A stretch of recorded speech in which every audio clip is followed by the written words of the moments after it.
Further remarks? The good member from the 47th District, Representative Entenman. Thank you, Madam Speaker. It is wonderful to remember that Dr. King was a prince for nonviolence.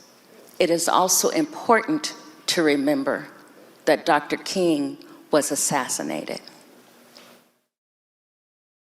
We continue to work toward what we call a more perfect union, but we must remember that in Dr. King's quest for equality, one of the most important things he wanted us to do was to vote. In 2020, over 300 bills throughout the United States were put forth to sanction voting, to end voting, and to restrict voting. In Washington State, we've had 45 bills to restrict the right to vote for marginalized and underrepresented people. This morning on NPR, Dr. King's granddaughter was speaking, and she talked about my generation's failure.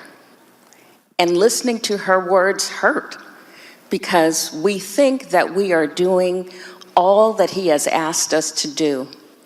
We all must continue to make sacrifice.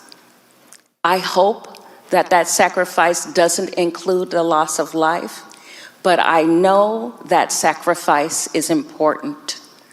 We honor and recognize Black African American people in this legislature. We are doing it today with Dr. King. We have done it with Ezra Bush, who was the first Black elected official in Washington State. We continue to move forward while sometimes we feel like we are taking 2 steps back. We get defeated, we are sometimes disappointed, and we think that nothing we do matters. My message today, and the message that I have received from the readings and the words of Dr. King is, we must continue to fight. And one of those ways is to continue to vote. Thank you, Madam Speaker.